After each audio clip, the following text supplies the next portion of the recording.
Hey everyone, I'm live in Qualified Studios and I'm super excited to dive in and show you the technology behind all of this that makes it possible. So for today's demonstration, we are going to be leveraging our customer Brex. They're an AI spend platform.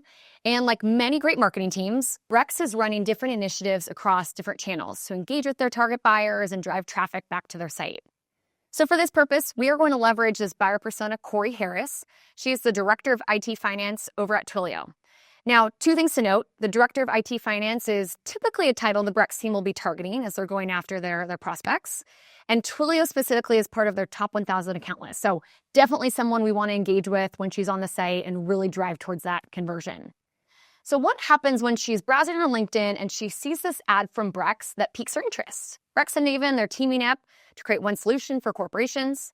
When she clicks through, of course, she's driven back to the website because it's the center of their inbound motion. And when she arrives, Piper is now dynamically changing the website to be geared toward conversion. And she's doing it specifically for Corey as a buyer. Well, before we dive into each of the conversion points, if we take a look at what Piper can see, we can understand that Piper can see that Corey's on the website. She knows it's Corey Harris from Twilio. And she has all this really rich insights from the CRM data, the marketing automation platform. She even knows what ad drove Corey to the website. So when Corey's there, Piper can now serve up a very bottom of the funnel offer. She's trying to drive her to BrexCon, register for this event. And behind the offer, Piper's also connecting into calls to action. She's connecting in this request a demo button. Now again, because Piper knew this is Corey, Piper doesn't need to send her back over to a form and have her submit that information again. When Corey clicks through the button, Piper can instantly look inside Salesforce, understand that Corey's part of the Twilio account, and understand which rep is aligned to the Twilio account. So now in this case, Piper's able to offer up Jane's calendar, who's the account rep for Twilio, and Corey can go through and book a time very seamlessly here. Now, let's say that Corey doesn't engage with the offer and maybe she didn't book a meeting right there with the call to action. What we can see in the bottom right is Piper is there ready to work and ready to continue that conversation with Corey. First, she's greeting Corey in a very unique way. Hey, Twilio team, I'm Piper, your AI SDR. How can I help? And then she's sending a very timely secondary nudge that, again, has more personalization. I saw that you're interested in travel management from Naven. She, again, is referencing that ad that drove Corey to the website. And because Piper has been fully onboarded with all of Brex's company messaging and materials, Piper can now continue and answer certain questions that Corey might have. And not only that, Piper has been given rules of engagement, so she has certain guardrails. So she knows that she has to stay on track with the conversation. She can't answer certain things. And then finally, because Piper is really goal-oriented, she's part of the sales team. We want to make sure she's been given goals to drive meetings. So in this case, let's go ahead and watch what happens when Corey asks certain questions. Maybe she's curious, how does Brex integrate with other software? What Piper will do, this is just basic Q&A. Piper will answer these questions, and she'll be able to provide a great response that is based on all the onboarding that she's been given. She'll provide a citation out to the rest of the website, so if she wants, Corey can continue to navigate around. But watch what happens when Corey asks more of a nuanced question. This is my favorite part. When Corey asks, what does pricing look like? In the back of Piper's mind, what Piper knows, she can't answer specific pricing questions. So Piper will say, it's very dependent. And what she'll do is she'll offer up a meeting. Would you like to meet with one of the sales reps? Corey can respond yes. And just like we saw earlier, Piper's going to look inside Salesforce and offer up the calendar for the aligned rep here. This is a really great example of a paid ad LinkedIn click-through onto the website, very custom offers with the call to action driving for that meeting. And then finally, Piper is converting Corey in that messenger right here on the right-hand side.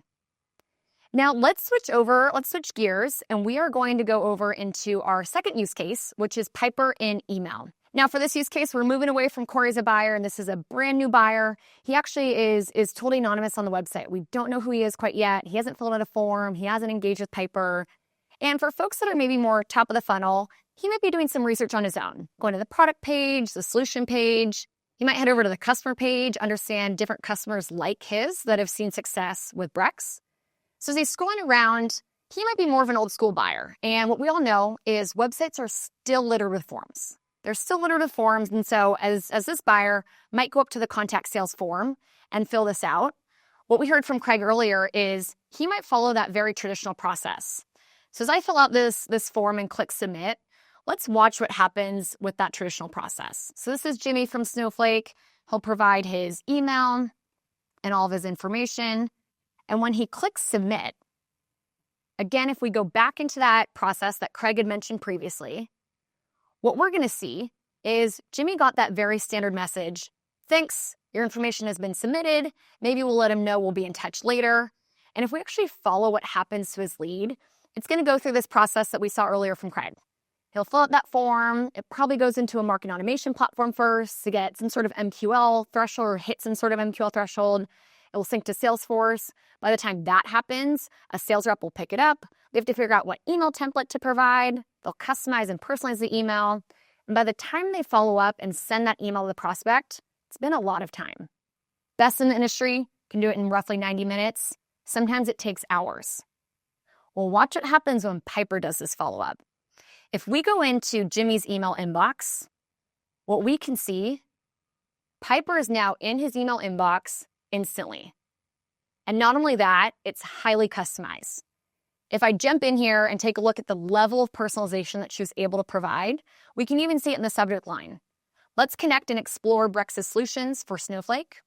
Hi, Jimmy. Thanks for checking out Brex. I noticed you were exploring our customer page. She's referencing his browsing behavior, what he had done on the website.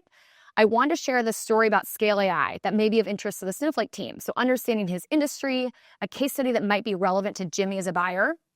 And then because Piper's really goal-oriented, she's always going to provide this calendar link. This is great. Jimmy can go through, click this link, book a meeting right here on the spot. And this is really great because of the visitors or of the prospects that engage with their inbound follow-up emails, 50% of them will book this meeting. So thank you, Piper, for providing that. But what happens to the other 50%? The other 50% of buyers are actually going to go back to your website. So great. Let's see what happens when Jimmy clicks through her email. He's researching, reading through the Scale AI case study. Watch this. In the bottom right, we can see Piper greeting him in a very personalized way. Hi, Jimmy. Great to see you. Scale AI saw some pretty amazing results. I know you were trying to contact our sales organization. Referencing that he had filled out the form, she knew it was a high intent form and he didn't convert on the site. She knew she had sent the email and he engaged with the email. Should we get that meeting on the books? So now what he can do is he can quickly type yes. We saw this earlier. She's going to quickly look inside Salesforce, understand which account rep is aligned to the Snowflake account, and present him with that calendar option. So he can go through, very quickly book this time. Again, this is use case number 2. Great example of a visitor on the website filling out a high intent form, not converting. So Piper was in his email inbox instantly. Now, when he arrives back on the website, she's able to convert him. So this is really the engine that's fueling the new AI marketing funnel. I'm super excited about it. Craig and Maura, I'm going to send it back over to you.